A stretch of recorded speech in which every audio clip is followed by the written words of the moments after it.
Hello guys and welcome back. I think the camera's starting to fog up a little bit maybe. That was me. It's a very humid day. Let me just wipe that down. That's a bit better. It's a very humid day here, so yes, hopefully the camera doesn't fog up again. I hope you are all starting to settle in to a bit of a Christmas wind down at work. Hopefully you're starting to go on leave now and hopefully you've had a trip planned to get away over the Christmas break. But if you don't, chilling at home is also good too. Now today we're going to go over something that is actually very important and something that you should do a part of your trip planning. And that is going over all your gear and making sure it is all in a serviceable condition and will be adequate to use should you ever need it. So let's open up the back of my Patrol.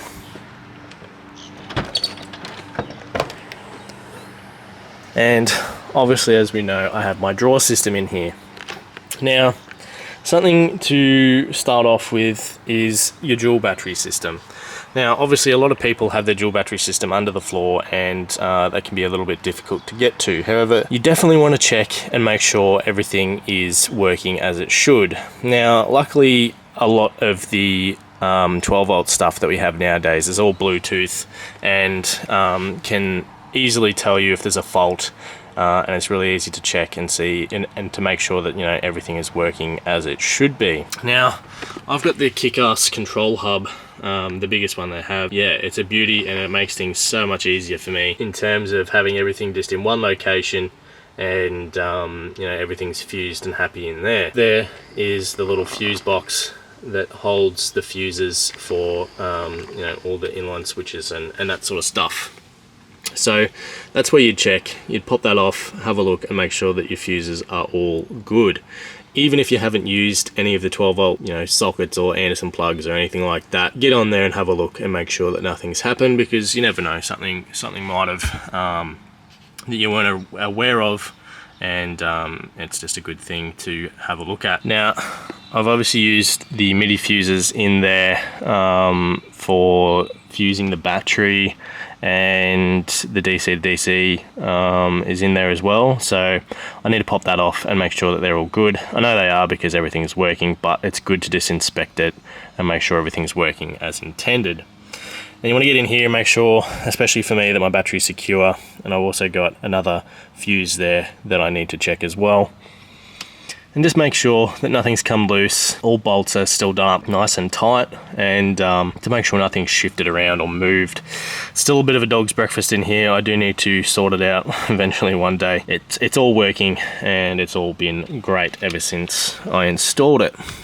Now, as you can see, my battery's nice and secure in there, which is really good. I don't want that shifting around because that will be a big drama. So that's a good place to start. Check your 12-volt stuff, make sure it's going to work, because especially if you're plugging a fridge in or lights and all that sort of stuff, you want to make sure that your battery is going to be up to the task. Now, I do store some small food items in here, nothing crazy. I just left very bare minimum stuff in here. Just to add to later on. This is obviously the pantry side of my drawer. It's also got a couple other little bits and pieces in it. However, you're going to want to go in here and just double check and make sure all your stuff that you might be keeping in a food drawer is all up to standard and hasn't gone off or hasn't been damaged whilst you've been driving or anything like that. So just make sure that everything in here is going to be okay if you do want to use it when it comes to going camping or going away on a trip or something like that. Now, this drawer is a bit of a mess at the minute. I've been pulling stuff in and out of it, making it a bit of a mess. However, this is my drawer that has like all my spares, recovery gear and awning walls and first aid and all that sort of business in it. So, quite important to take a bit of a look through here and make sure that you've got all the gear that you're going to need, along with all your spares and all the bits and pieces that you might require when you go away. So a big one is pull out your first aid kits. I've got quite a few first aid kits in here. I've got 3 different first aid kits, so I've got quite a bit of gear that I need to go through and make sure everything is up to scratch. Check your recovery gear get it out and make sure it's not frayed or damaged in any sort of way, and make sure that it's going to be serviceable and usable for when you do go and use it. Because the last thing you want is to be like, oh yeah, I've got recovery gear in the back, and then you get stuck and then you need it, and then you find out that, oh no, it's damaged and I'm not going to be able to use it. Now I also have this recovery rope here as well, kinetic snatch rope, and obviously get it out and double check, make sure everything's all good. It's a little bit dirty. I have given it a bit of a clean, which is very important to do after you've used your stuff. So get it out and double check and make sure everything's all good. I know that that is all in acceptable condition and is ready to be used again.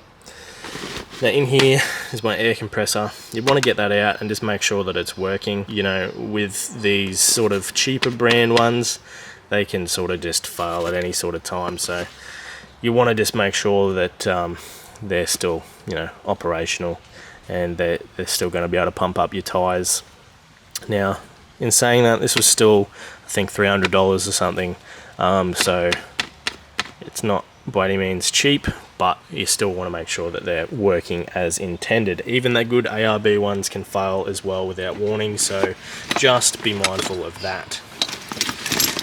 Now, I keep my fridge plug in here as well, which is hooked up in everything, because I haven't really organized it very well in here.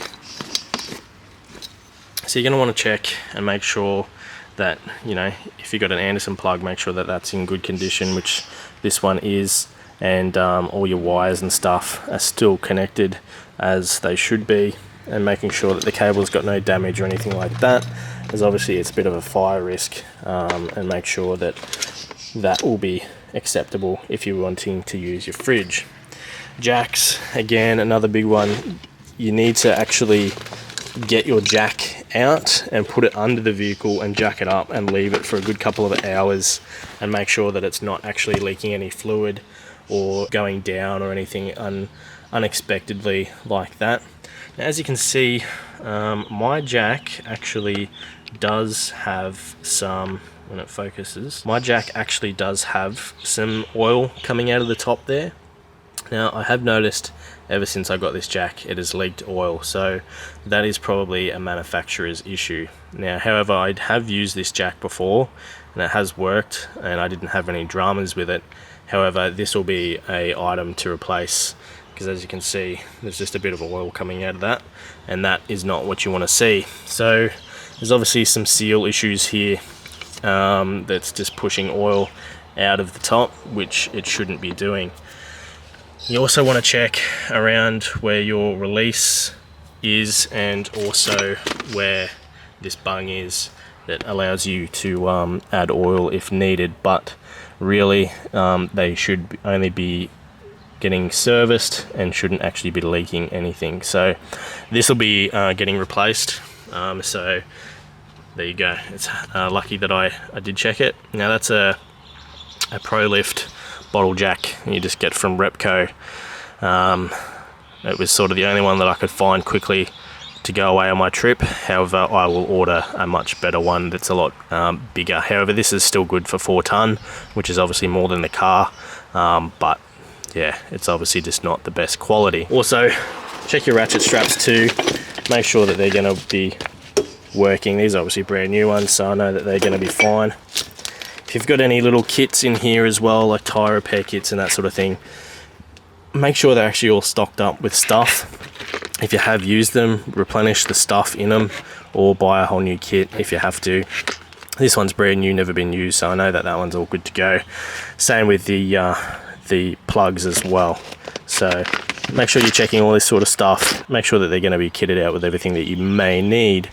Now, if you do have little spares and bits and pieces in the back, like I've got a spare drive belt here, spare serpentine belt for the VK, make sure that that's not had any damage by getting rattled around in the back of the car.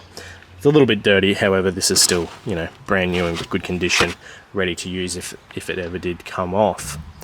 Also got some spare oil in there, and a bit of this tire slime as well, which is Not the best thing to use, but if you're really in a pinch, at least you have something that might be able to get you out of trouble. So there's a few little bits and pieces in here that you definitely need to be checking. Now, moving back to our first aid stuff, because this is quite important. So like I mentioned, I've got quite a few little first aid kits and stuff in the back of the car. Now this is one that I did up from work, which has got a lot of trauma stuff in it. So it's a bit more full on than your traditional normal first aid kit, and it's got a lot more different things that you probably won't typically see in a normal first aid kit as well. Now, something to pay attention to, this was a vacuum sealed bag, but now as you can see it's lost that vacuum that it did have. So that's something to keep in mind, and that just means that air is now getting in here. Not that it's going to damage anything that's in here, because it's just bandages and gloves and that sort of thing, and there's nothing in here that can be sort of damaged by air. However, if you did have medications and stuff in here, then it's a little bit more cause for concern. But just because it's, you know, stuff that won't be damaged by air, it'll be fine. This bandage in here is also vacuum sealed as well, and I can see that it is still vacuum sealed, so I don't have to worry about that. I mean, I've got other random bits and pieces in here that don't really have to worry about too much. They're not going to go bad. There's lubricants and you know, just gloves and bandages and other things in there, but you know, with your bandages and stuff, you're going to want to pull them out and make sure that they are still wrapped up nicely and don't have any damage to them. Make sure your lubricants and stuff like that aren't popped, and make sure that they are still sealed as well.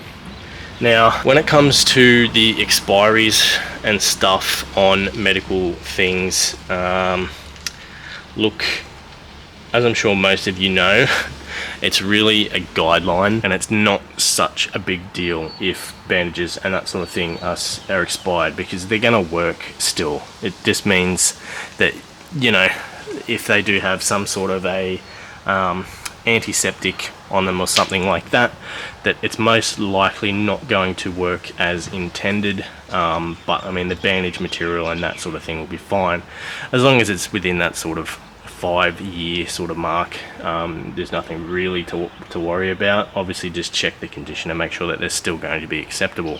Now that's just a little St. John first aid kit, which just has a few more basic bits and pieces in it.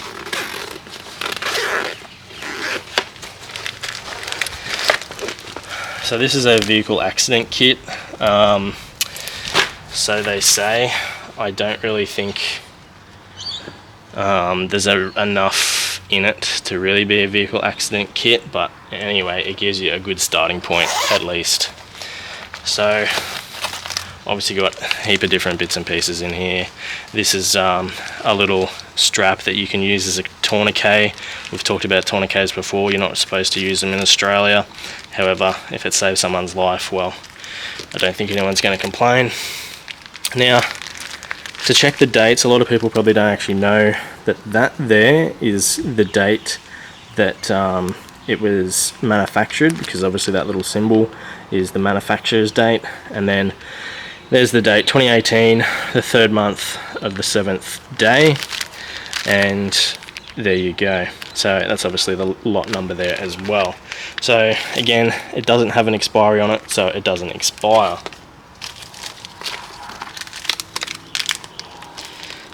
Accident blanket, again, here we go. This one does have an expiry on it, so we can see manufactured the 9th month 2017 and expired August last year. So again, use your common sense.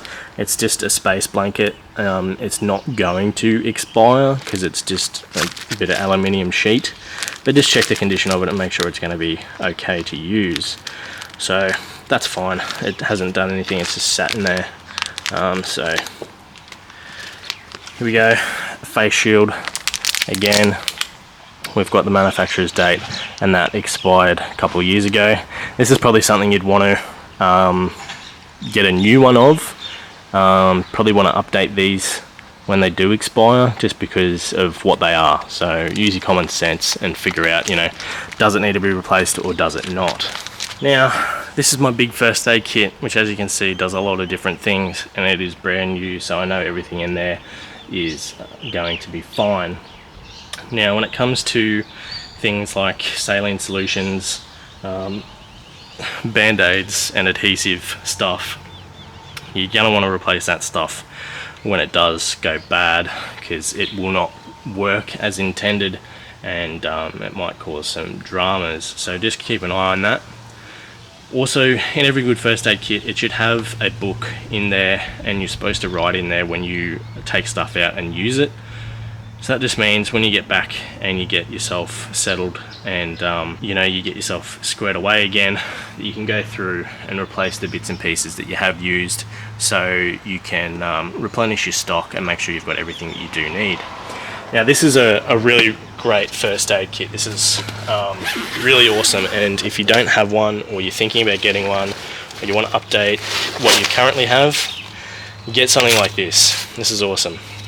So again, you could use this sheet as your mark off sheet and just you know, amend how much the quantity is within each module, just so you know that, yep, I've used something here and I need to replace what I have used, which is very important, so don't forget to do that. Now, in here, as you can see, it's got 6 different modules, and they're just velcroed in, so you can easily take them out and move to wherever the victim may be for easy treatment. And it's just got everything you need in there. Really convenient to have, and very important to keep on top of. This one here, probably one of your most important ones to have whilst you're in Australia during summertime. Snake bite kit. If you don't have one of these in your vehicle, get one ASAP. They are so important to have and could literally save someone's life. So in here, we've obviously got a couple of different bandages, triangle bandages, some pads, dressings, and obviously your snake bite bandage as well, which is very important to have. This is a really great quality one, and yeah, again, could definitely save someone's life. Obviously gloves, very important as well. Glove up before you start doing anything, protect yourself and protect the patient. It also says on the back what it's supposed to have in there, and also has the expiration date a bit differently to the other stuff, so you know this is going to be good for the next 5 years or so, and we're not going to have to worry about this stuff.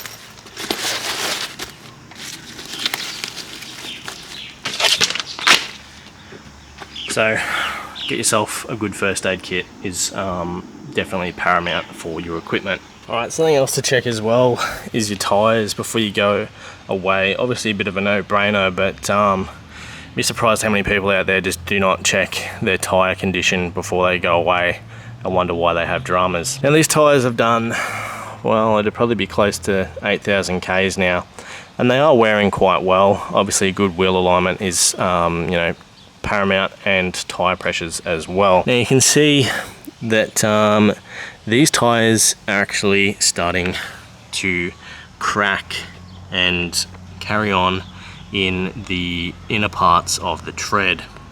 Now that's actually not good.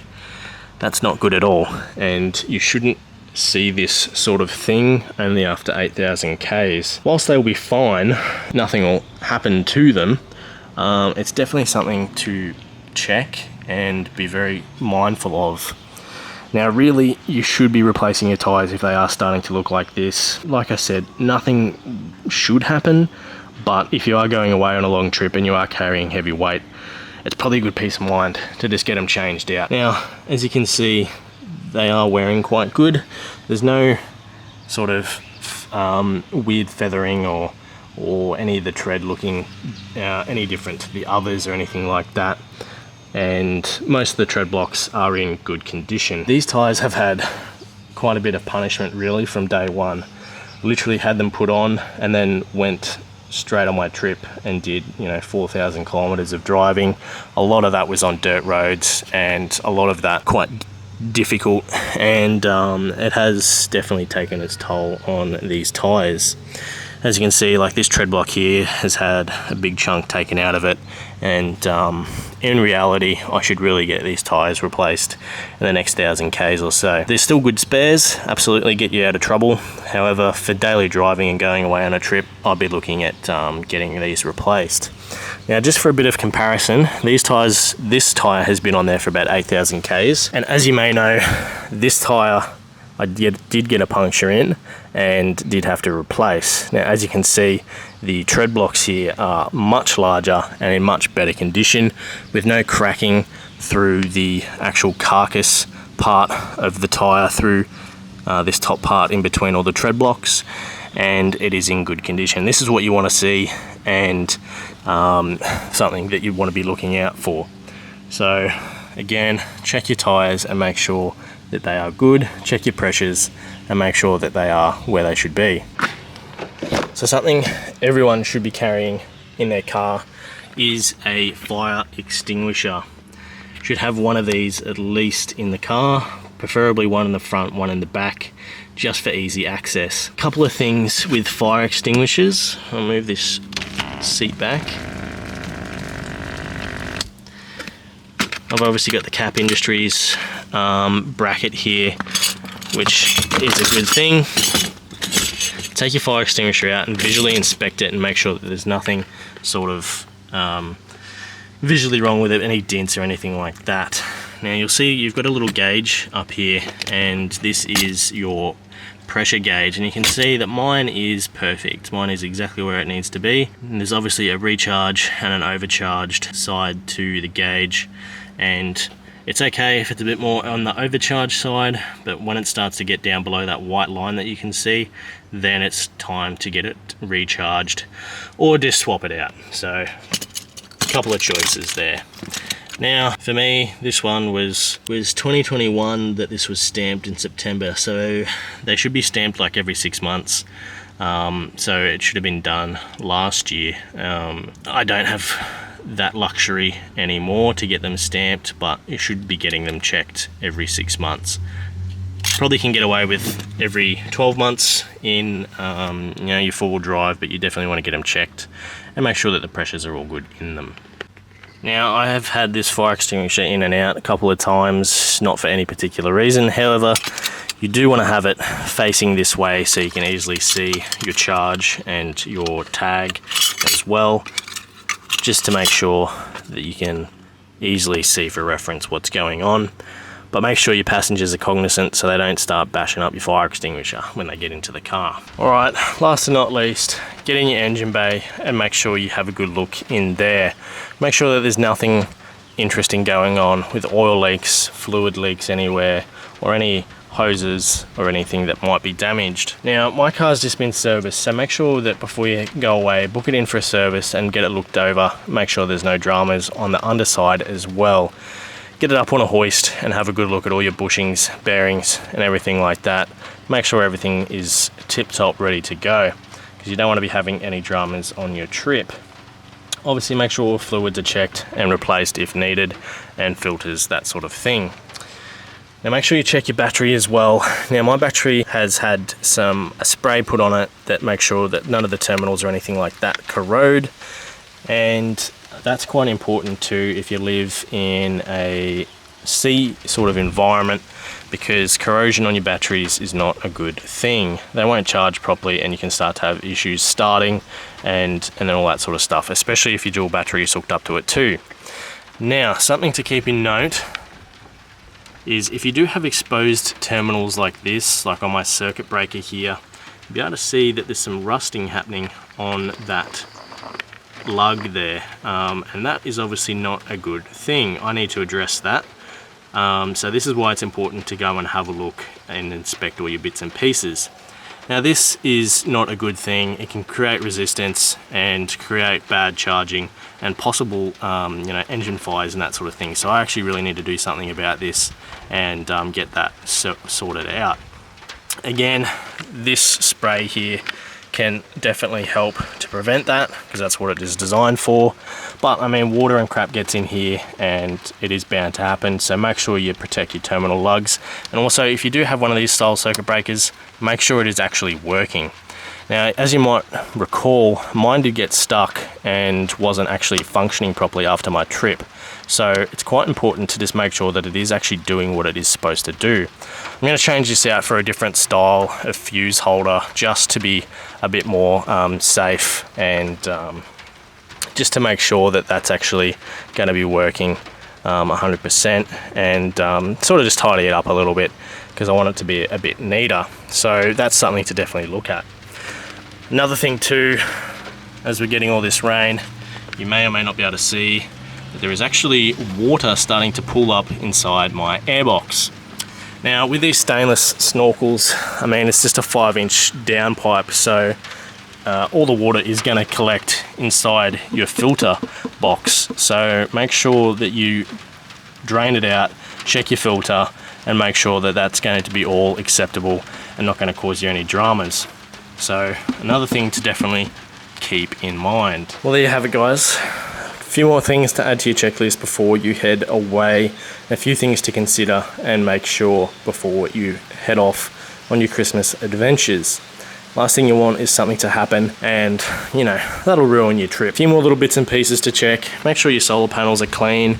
Make sure your roof rack is still secured correctly. Make sure any of your connections that are exposed to the sun are still in good condition. Just making sure that they're all going to be fine and working correctly. Making sure that they're not too sun damaged and they're all still plugged in as they should be. Also, you know, simple one, pull out your awning and make sure it's not damaged or anything like that as well. So just a little bit of food for thought, something to double check when you go away. Also, something else to check as well is your spare. Make sure that that's in good condition and make sure that it's not got any sort of damage in it that would make it a bit of a difficult situation if you did have to use it. Make sure also, if you are like me and have had to deflate the spare entirely, make sure your air compressor is in the car and working so you can pump that back up when you need to. Just a couple of bits of food for thought for when you're packing and getting ready for your trip away. So I'm hoping to get one more video out before Christmas, guys. I want to get these brakes done so I don't have to worry about it coming into the new year.